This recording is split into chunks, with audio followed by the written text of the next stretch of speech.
Que el Señor te bendiga, hermano, en este día y en esta hora. Queremos mandarte un saludo nuevamente en el nombre del Señor hasta tu hogar, pues dando gracias por el privilegio de vida que el Señor nos ha prestado. Quiero compartirte un texto de la palabra del Señor que se encuentra en el Evangelio de San Juan, verso capítulo 6 y verso número 40, el cual dice: y esta es la voluntad del que me ha enviado, que todo aquel que ve al Hijo y cree en Él tenga vida eterna, y yo le resucitaré en el día postrero. Antes de meditar un poquito en este texto que hemos tomado, quiero hacerte recordar algo o cómo es que empieza esta conversación de Jesús con la gente que lo estaba oyendo. En esta ocasión, los discípulos estaban como espectadores, sus discípulos, y era la gente quien estaba recibiendo, la gente que lo había seguido, era la gente que estaba recibiendo esta respuesta de Jesús. La Biblia relata en el capítulo 6 del Evangelio de Juan que el Señor había estado cerca, o mejor dicho, a las orillas del mar de Galilea. Y lo dice en el verso número 2: y le seguía gran multitud, porque veían que las señales que hacía en los enfermos. Y así es como esta multitud estaba cerca del Señor. Pero sucede algo, y es que el Señor, que todo lo sabe, dice la Escritura, en el verso número 5 dice: cuando alzó Jesús los ojos y vio que había venido a él gran multitud, le dijo a Felipe: ¿de dónde compraremos pan para que coman estos? Cuando el Señor pregunta esto, la misma Escritura relata que el Señor sabía lo que él iba a hacer. Cuando nosotros hablamos de esta alimentación, de este milagro de la alimentación a los 5,000, nosotros hablamos muchas veces de los panes y de los peces que el Señor multiplicó, y en ocasiones pienso que pasamos rápido esta lectura, pero de repente al reflexionar vemos que Dios tiene tremendos propósitos. Yo quisiera tocarte este primer punto y decirte: la Biblia dice que entre esta multitud había un muchacho. No tenemos la idea más o menos de qué edad, pero cuando el Señor hace la pregunta, ¿cómo le vamos o de dónde compraremos pan para esta gente? En el pensamiento del Señor ya estaba como lo dice la Escritura, este muchacho, que en los discípulos le dicen en el verso número 9 del capítulo 6: aquí está un muchacho que tiene, oye bien, 5 panes de cebada y 2 pececillos. Yo quiero hacerte la primera reflexión y en este punto. Y es que verdaderamente todas las cosas en nuestras manos son débiles, son pocas, no son milagrosas. Como lo dice un pensamiento o un poema hablando del sacrificio de Cristo, y hacen aquella comparación y dice: ¿qué puede hacer un martillo y unos clavos en las manos de un ser humano? Lo mucho que puede hacer es clavar, enmendar una silla, hacer una reparación. Pero ¿qué puede ser unos clavos en las manos de Jesús? Y con esa madera de la cruz simplemente puede dar salvación a todo el mundo. Entonces este muchacho aparece en este relato, como lo dice allí, tiene 5 panes de cebada y 2 pececillos. Tú te recordarás del relato que el Señor le dice que se recueste la gente, y el Señor hace esto: bendice el pan y empieza a repartir hasta tal punto que toda la gente comía, dice la Escritura, cuanto querían, a tal punto que llegaron y tuvieron que recoger también de todo lo que había sobrado. De allí es donde nace este relato. Entonces la gente se participa del pan y participa de los pescados, pero sin tener conciencia de dónde habían venido. Yo no sé si tú lo has notado, pero no se habla que la gente se sorprendió, que multiplicó. No se habla abiertamente. Posiblemente un grupo sí se dio cuenta que el Señor multiplicó y hizo el milagro a través de los panes. Pero mucha gente que estaba allí sentada y que participó de ese milagro, aparentemente pareciera ser que como que no lo entendieron. Pero bien, dice que dentro del corazón del pueblo estaba la decisión de que querían a él elegirlo como rey. El Señor se aparta y los discípulos suben a la barca y se van rumbo a Capernaum. Cruzan, navegan y se dan cuenta y empieza la gente a buscarlo. Y dice en el verso número 25, y hallándole al otro lado del mar, le dijeron: Rabí, cuando llegaste acá, y respondió Jesús y les dijo: de cierto les digo, que me buscáis, no porque habéis visto las señales, sino porque comisteis el pan y os saciasteis. Aquí hay también algo muy importante. Lo pudiéramos quizás comparar como la enseñanza del rico y Lázaro. El corazón del ser humano puede tener milagros grandes enfrente de sus ojos y su corazón se puede endurecer hasta tal punto de ser ciego, de no notar el milagro o el don de Dios.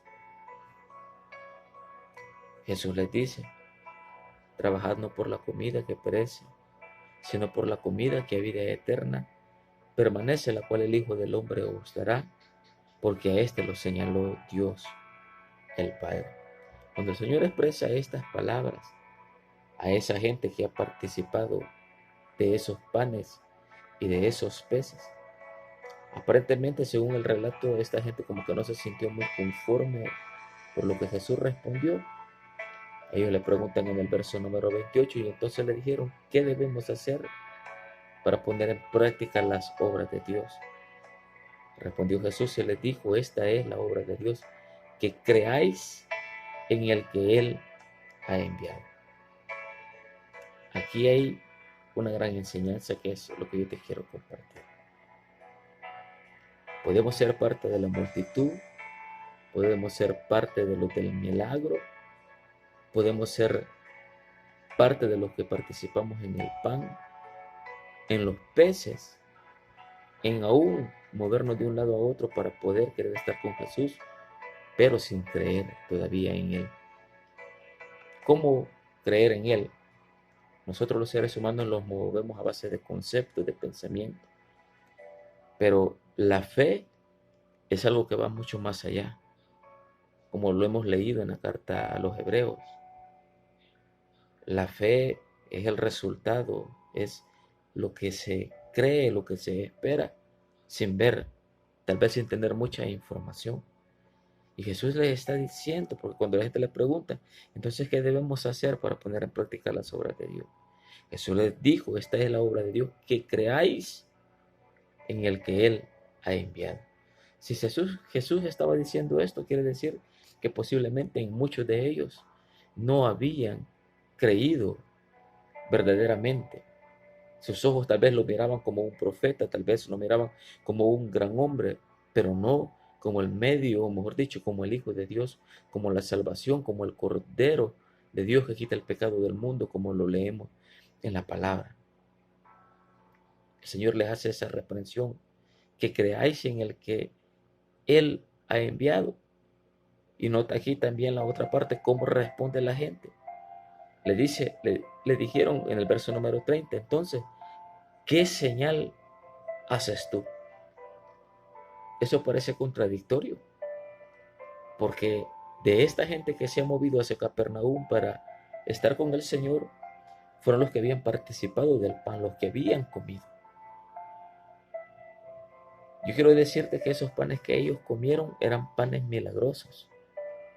Es cierto, la primera masa, la que llevó el muchacho, la tuvo que haber amasado alguien tuvo que haber preparado ese pan, lo tuvo que haber horneado. Alguien tuvo que haber sacado esos peces directamente del agua y los coció, los preparó. Se los pusieron al muchacho, no se dice para qué, pero los llevaba. Pero en las manos de Jesús, esos panes y esos peces fueron multiplicados. O sea, esos panes, por decirlo así, y esos peces traían una procedencia divina. Todo ese pan no había salido de la misma, aparentemente salió de la misma masa y de los mismos peces, pero era en cantidad de 5,000 personas las que se alimentaron. O sea que fue un pan espiritual, por decirlo así. Fueron unos peces espirituales, por decirlo así. A través de las manos de Jesús fueron panes milagrosos. Pero ahora le preguntan al Señor, ¿qué señal pues haces tú para que veamos y te creamos? Acaban de experimentar un milagro grande, pero ahora dicen en su corazón, ¿qué señal? Le siguen refutando palabra al Señor y le dicen, nuestros padres comieron el maná en el desierto, como está escrito, pan del cielo les dio a comer. ¿No te has fijado que de repente nos apoyamos en ideologías, en pensamientos que hemos oído, que es cierto que en ocasiones son bonitos, que otras personas vivieron? Ellos no habían probado el maná, lo probaron los antiguos, los padres. Había una gran distancia de tiempo, desde la época que hubieron judíos que sintieron en su boca el sabor verdadero del maná. Los demás solamente habían oído la historia de lo que había pasado, como nosotros lo oímos la historia. Es como que yo te dijera, el maná es sabor amargo. ¿Y quién lo va a creer si yo no lo he probado? O solo porque alguien me dijera, es que en la Biblia dice, porque viene una palabra del griego que puede decir amargo. Puede ser un ejemplo así irónico, pero ¿a quién se le creería más?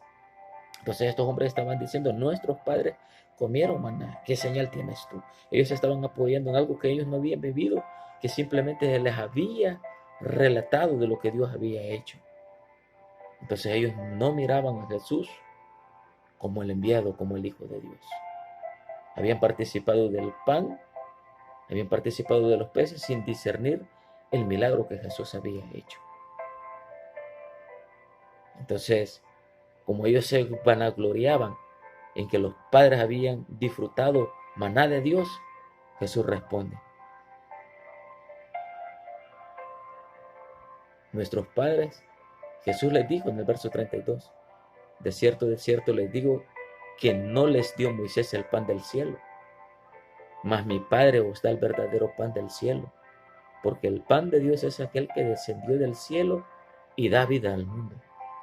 El maná que comieron los judíos en el desierto, algunos murieron en el camino por las rebeliones y por otras circunstancias. Pero dice el Señor, el verdadero maná no lo dio Moisés, el verdadero maná lo ha dado mi Padre, es el que ha descendido del cielo y tiene un fruto, da vida al mundo. Jesús dice en el verso 35, Jesús les dijo, yo soy el pan de vida, el que a mí viene nunca tendrá hambre y el que en mí cree no tendrá sed jamás. Verso 37, todo lo que el Padre me da vendrá a mí y el que a mí viene no le echo fuera. ¿Qué te quiero compartir, hermano, con estos pocos minutos? Tenemos que ver en Jesús todo. Nuestra confianza, nuestra esperanza, nuestra bendición, nuestro sustento y nuestra salud. Como lo dice el verso número 40. Esta es la voluntad del que me ha enviado, que todo aquel que ve al Hijo y cree en Él tenga vida eterna y yo le resucitaré en el día postrero. Mi hermano, hasta el día de ahora seguiremos echando nuestra ansiedad en el Señor, levantando nuestra oración para que su bendición sea sobre la iglesia, sobre nuestras familias, sobre cada una de nuestras necesidades. Si en tus manos hay solamente panes y pocos peces, en las manos del Señor serán bendecidas. No te apoyes en tu propia opinión. No te jactes de cosas que de repente están escondidas en nuestro pensamiento. Mas gloriémonos de lo que sabemos, que Dios es bueno que Dios es misericordioso, que Él nos ha permitido la vida hasta este día. El día de mañana no lo conocemos. No prefiramos o no anunciemos palabras que están lejos de nuestro entendimiento. Esperemos con paciencia. No te perturbes de palabras de otros. No te perturbes porque en otro lugar tienen la posibilidad de hacer algo distinto. Todo el Señor nos lleva a su tiempo. Sigamos orando. Participemos de la comunión, en el ayuno, en la oración, en la lectura. Guárdate, purifícate, límpiate, limpia tus pensamientos, no dejes que Satanás te mine. Y sobre todo, busca la paz. Hoy en estos días, en tu hogar, vive en paz con tu familia. Ama a tus hijos, ama a tu familia. Disfrútalo, lo mucho que tengas o lo poco, disfrútalo. Dale gracias a Dios. Dios es bueno para con nosotros. Dios tiene pensamientos de bien, iglesia. Así que espero en esta hermosa hora que el Señor bendiga tu vida y ánimo, que Dios mediante, en Él esperaremos la mejor respuesta. Que Dios te bendiga, iglesia.